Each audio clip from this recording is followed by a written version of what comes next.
हाय बच्चों, आज हम डिस्कस करने वाला है motion in a straight line chapter, third chapter motion in a straight line.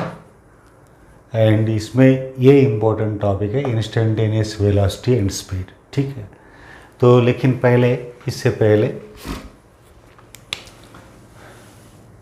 3.1 introduction discuss करना पड़ेगा हमें। इसमें दो चीज़ इम्पोर्टेंट है, काइनेमैटिक्स देन पार्टिकल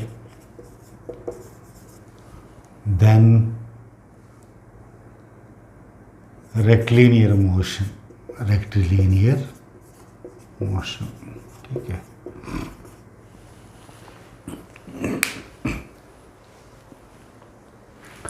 सो ये तीनों इम्पोर्टेंट है इंट्रोडक्शन में। काइनेमैटिक्स बोले तो study of motion of objects, ठीक है, without bothering about the cause of the motion. इसका मतलब क्या है, ऑब्जेक्ट्स का मोशन पढ़ेंगे हम, उसमें कॉज ऑफ द मोशन के बारे में सोचेंगे नहीं है, इसको कहेंगे काइनेमैटिक्स। ठीक है, तो पार्टिकल बोले तो किसी भी ऑब्जेक्ट को, मतलब अगर साइज नेग्लिजिबल है तो उसको पार्टिकल कह सकते हैं। सिंपल टर्म्स में बोले तो पॉइंट मास। ठीक है, kinematics is study of motion of object, study of motion of objects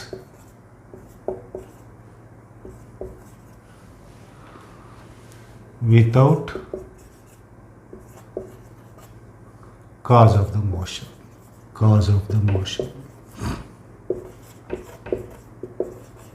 तो study of the motion of the objects और bodies without bothering about the cause of the motion. ठीक है, we will not study cause of the motion, we will study only motion of the objects. ठीक है, तो particle बोले तो point mass बोले तो साइज नहीं रहेगा, इसका मतलब डायमेंशंस नहीं रहेगा, मतलब लेंथ ब्रेड्थ विड्थ रहेगा, वो पॉइंट है। ठीक है, लेकिन इसको मास रहेगा। कोई भी ऑब्जेक्ट को ऐसा ट्रीट करेंगे, मतलब when the motion of the object, अगर बस को ले लेंगे, अगर 120 किलोमीटर गया है तो उसका साइज़ कितना होगा, 4 मीटर 5 मीटर, उसमें नेग्लेक्ट कर सकते हैं। ऐसे ही जो डिस्टेंस है सन और अर्थ का बीच में, अगर अर्थ मूव हो रहा है सन के अराउंड, तो डिस्टेंस के अनुसार अर्थ का size you can treat as a particle. ठीक है, तो वैसे ट्रेन को भी, तो जो भी ऑब्जेक्ट ले रहा है उसका डायमेंशंस लेंथ से, जो motion of the length of the motion जो रह रहा है उसको अगर कंपेयर करेंगे तो कम है तो उसको हम पार्टिकल करेंगे। तो इसमें ये पूरा सब टॉपिक्स में हम पार्टिकल के बारे में पढ़ाई करेंगे। 7 चैप्टर के रिजिड बॉडी के ऊपर भी बात करेंगे। रेक्टिलिनियर बोले तो motion in a straight line, जो स्ट्रेट लाइन मोशन है उसको हम रेक्टिलिनियर मोशन कहते हैं, या motion in one dimension, all are same. ठीक है, तो दिस इज अबाउट 3.1। 3.2 का position, path length and displacement. ठीक है, पोजीशन कैसे डिटरमाइन करेंगे, इसके लिए फ्रेम ऑफ रेफरेंस चाहिए। जनरली 3 डायमेंशन में x, y, z रहेंगे, this is rectangular coordinate axis. इसको अगर टाइम को अटैच करेंगे तो इसको बोलेंगे फ्रेम ऑफ रेफरेंस। ठीक है, सो 3 डायमेंशनल मोशन में 3 एक्सिस रहेगा, 2 डायमेंशनल मोशन में x एंड y, motion in a plane भी कहेंगे, नेक्स्ट चैप्टर में पढ़ेंगे हम लोग। Motion in a straight line बोले तो ये इधर x एक्सिस और ये इधर y axis you will be studying, origin y and y, origin x and x। इसके साथ अगर टाइम अटैच करेंगे तो so motion in a plane, motion in 3 dimensions और मोशन इन स्पेस, ये तो सिलेबस में नहीं है हमारे पास, लेकिन ज़रूरत है, इसको भी पढ़ना पड़ता है कभी कभी। तो ये वेक्टर्स में पढ़ेंगे सेकंड चैप्टर में। ये मोशन इन ए प्लेन है, this is motion in a straight line, इधर एक्स एक्सिस, वाई एक्सिस या any line, even inclined plane में भी एक्सिस ले सकते हो, ठीक है. Axis is your choice. So this is arbitrarily chosen axis. This can be rotated also. This axis can be rotated. This axis can be rotated. This axis can be rotated. This axis can be rotated. ठीक है, इसको घुमा सकते हो जैसा, लेकिन ये तीनों के बीच में 90 डिग्री ही रहेगा, ये दोनों के बीच में 90 डिग्री ही रहेगा. घुमा सकते हो, रोटेट कर सकते हो, ठीक है. तो अभी ज़रूरत हमारे लिए ये, और ये कोई भी ऐसा भी ले सकते हो, जिसको भी एक्स एक्सिस कह सकते हो, ठीक है. तो ये है फ्रेम ऑफ रेफरेंस. तो coordinate axis with time is known as frame of reference, ठीक है. ऑरिजिन रहेगा, इसको भी ऑरिजिन ये है, इसको भी ऑरिजिन ये है. तो ऑब्जेक्ट कहीं भी से भी शुरू हो सकता है, लेकिन रेफरेंस फ्रेम तो रहेगा, रेफरेंस एक्सिस रहेगा, रेफरेंस पॉइंट भी रहेगा, ठीक है, एक्सिस. तो ये हो गया फ्रेम ऑफ रेफरेंस. इसके बाद देखेंगे हम पोजीशन. पोजीशन कैसे निकालेंगे? तो some axis is there, origin, so this is x axis, ठीक है. तो position of the object, suppose यहाँ है, ये सपोज एक्स ये मीटर्स है, ठीक है. So position can be reference x is equal to x ये बोलेंगे, या एक से 2 मीटर भी हो सकता है, सो इसको 2 मीटर भी लिख सकते हो, ठीक है. एक्स का पोजीशन इस टाइम पे, किस समय पे वो है, वो भी टाइम भी लेते हैं कभी कभी, ठीक है.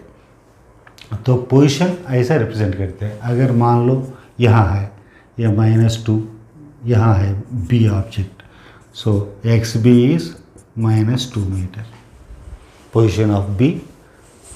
तो कोऑर्डिनेट से हम एक्स एक्सिस में एक्स का कोऑर्डिनेट से पोजीशन रिप्रेजेंट करते हैं.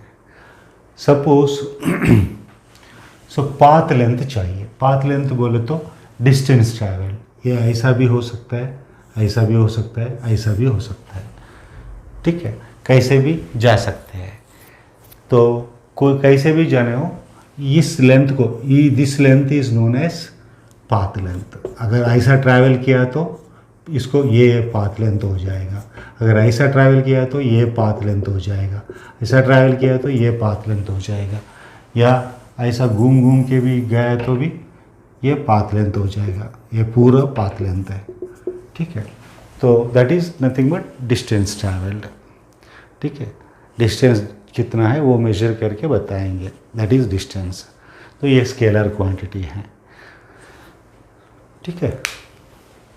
अगर डिस्प्लेसमेंट चाहिए तो shortest distance between the 2 points बोलते हैं. तो अगर ऐसे ट्रैवल किया तो ये स्ट्रेट लाइन में ये path length is distance and displacement also. Displacement is from initial point two the final point. अगर डिस्टेंस यहाँ ये भी है तो भी यही डिस्प्लेसमेंट होगा. अगर ये है तो this is the displacement from the initial point to the final point. Displacement is a vector quantity. Shortest distance between the 2 points. दोनों के बीच में कितना कम डिस्टेंस होगा उसी को हम डिस्प्लेसमेंट कहेंगे. और इनिशियल वो displacement is a vector quantity and distance travelled is a scalar quantity. इतना याद रख लो बस. अगर इसमें आ जाएंगे तो in this chapter we are interested in straight line distance, straight line motion. So अगर मान लो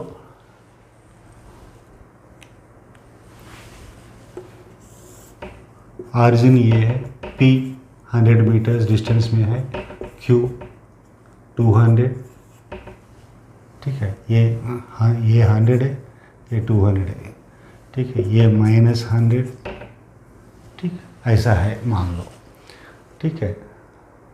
अब object travelled from O to P, so X O to P, OP.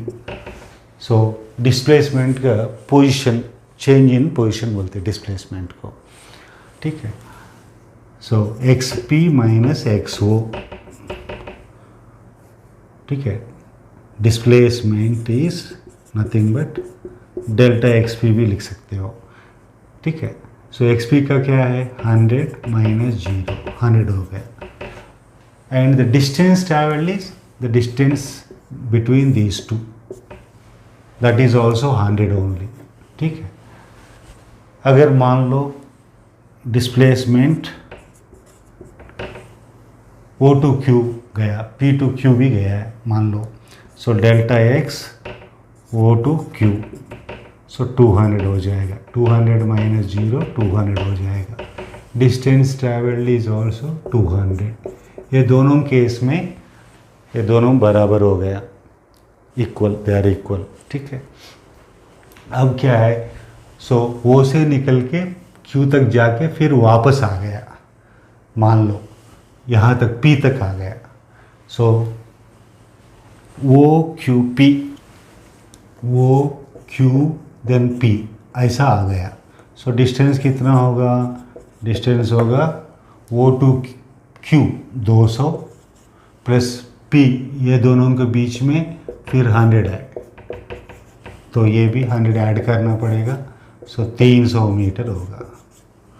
ठीक है। डिस्प्लेसमेंट कितना है, x P minus x O, that's all. Final position minus initial position, final position minus initial position is displacement. ये है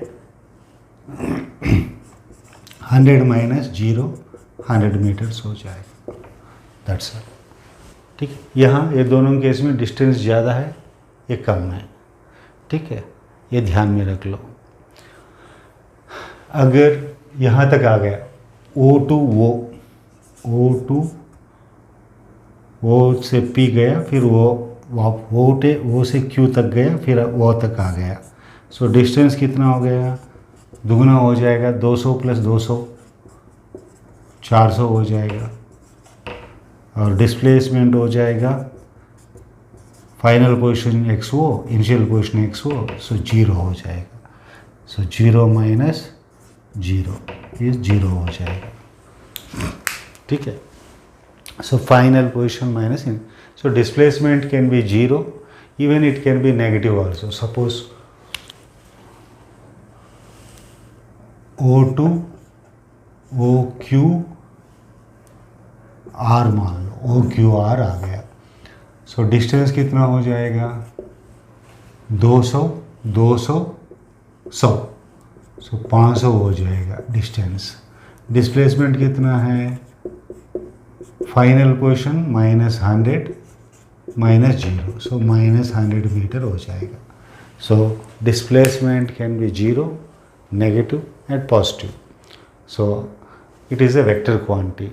इसमें क्या दिखाएंगे, displacement का जो पॉजिटिव राइट साइड पॉजिटिव आया तो टुवर्ड्स राइट जा रहा है, नेगेटिव आ रहा तो टुवर्ड लेफ्टवर्ड जा रहा है, ये इसका मतलब है।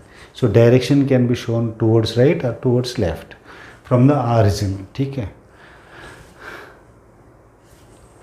बट डिस्टेंस के लिए डायरेक्शन नहीं रहेगा, ये ध्यान में रख लो। इससे position, path length and displacement clear हो गया होगा। 3.3 average velocity and average speed. Average velocity is equal to total displacement by total time, that's all.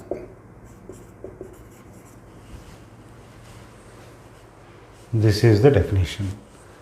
Average speed, total distance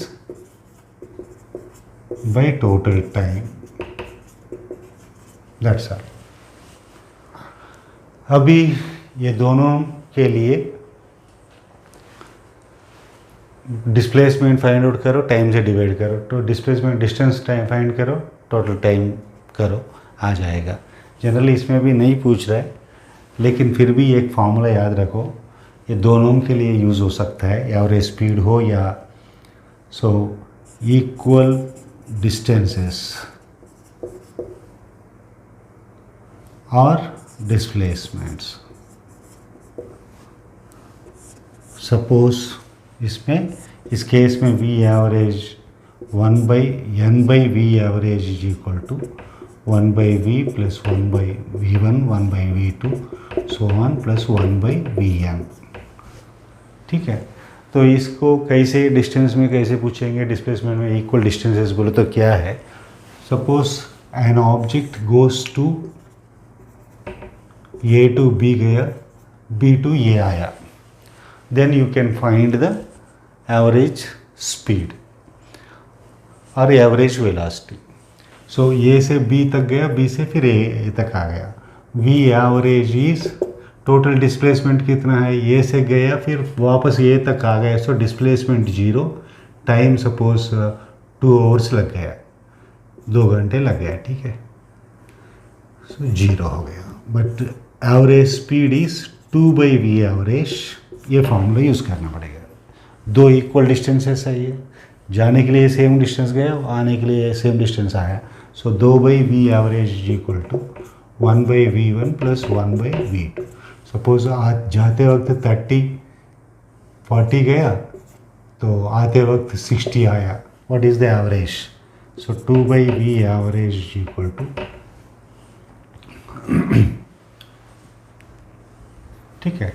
अभी टाइम स्पीड्स दिया है तो 1/40 प्लस 1/60, सो इसका 40 into 60, so 40 plus 60, so 2/v average, so v average equal to 40 into 60 divided by 100 into 2, दोनों 0 गया, सो 48 kilometre per hour, ठीक। ये 40 kmph है, ये 60 kmph है, ठीक। तब ये आ गया। अगर मान लो इसी क्वेश्चन को स्पीड के डिस्प्लेसमेंट एवरेज वेलोसिटी पूछा है, तो half the distance with 40, remaining half with 60 kmph,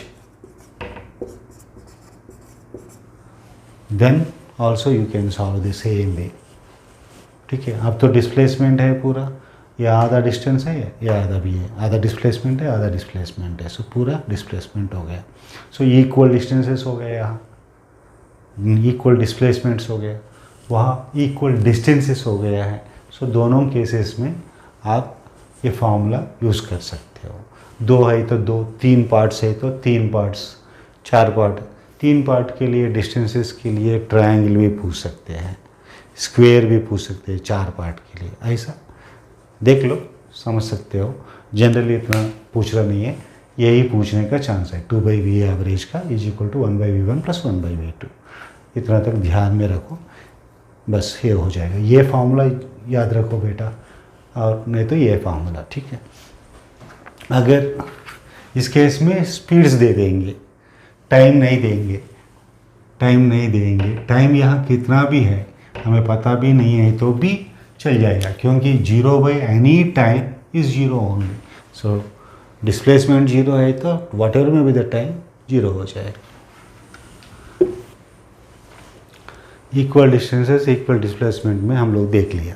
now दूसरा कंडीशन ये है, equal time intervals. So equal time intervals दे दिया मान लो, इसमें भी एवरेज स्पीड हो या एवरेज वेलोसिटी फाइंड आउट आप कर सकते हैं।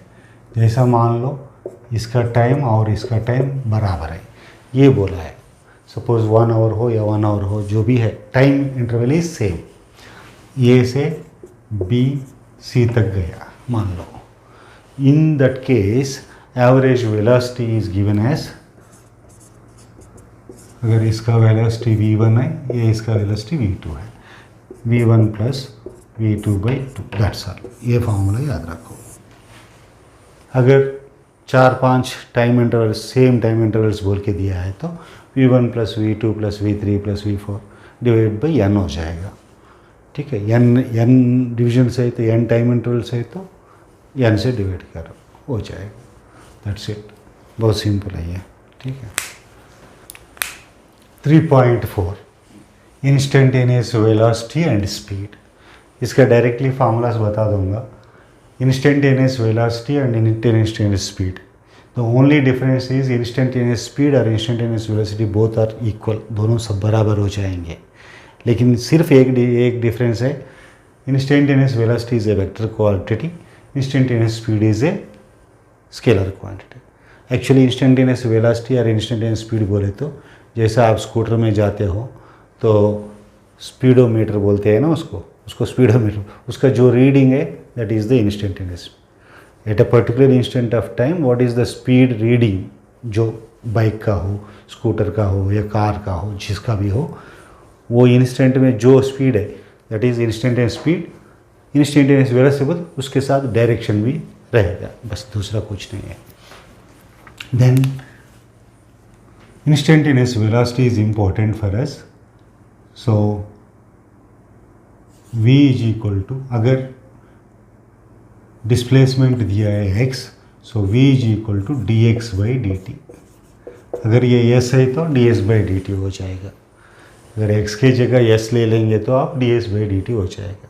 सो डिस्प्लेसमेंट दिया या x पोजिशन दिया है तो उसका time in function of time दे देंगे, x is a some time के ऊपर डिपेंड होता है, तब इसका डिफरेंशिएशन करेंगे तो हमें वेलोसिटी आ जाएगा, इंस्टेंटेनियस वेलोसिटी। ठीक है,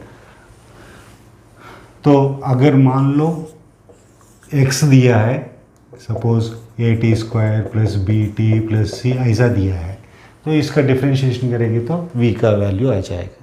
टाइम अगर दिया है तो टाइम को सब्स्टिट्यूट करेंगे तो उसका वैल्यू आ जाएगा। सपोज डिफरेंशिएशन का फार्मूला पहले ले लेंगे। So suppose x is equal to at to the power of n plus b मान लो। ठीक है, तो इसका डिफरेंशिएशन ये है फार्मूला, ये into n into T to the power of n minus 1, constant का 0 है। So t to the power of n है तो n into T to the power of n minus 1, अगर t to the power of n minus 1 है तो n minus 1 into T to the power of n minus 2 हो जाएगा।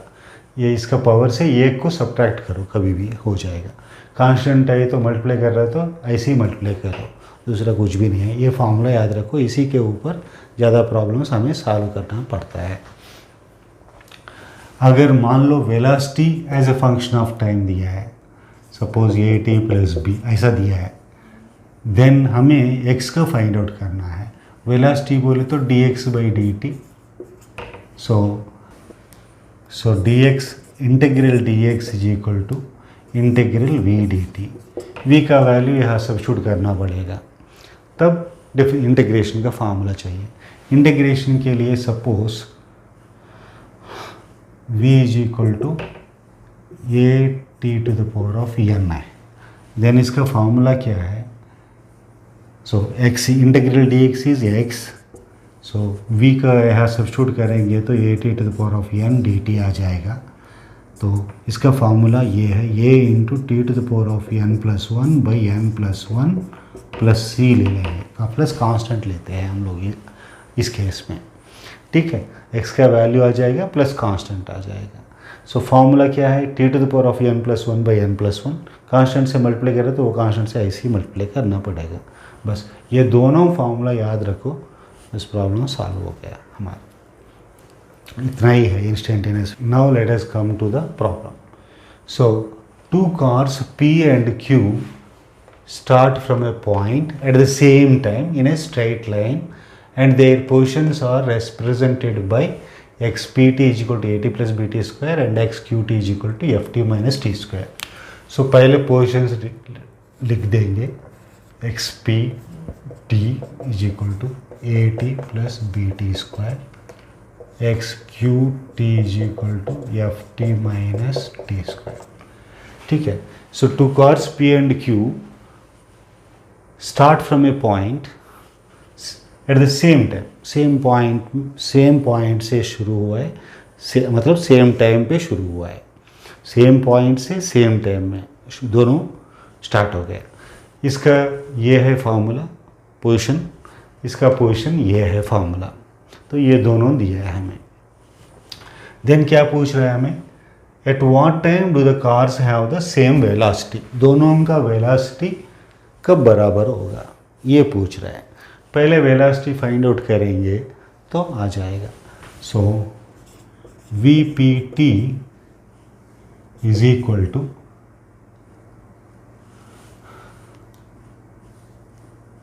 t के लिए 1 है, a plus 2BT is this formula for this. Then XQT बोले तो VQT is equal to F minus 2T। ये दोनों के लिए फॉर्मूला है, डिफ्रेंशिएशन किया तो ये आ जाएगा।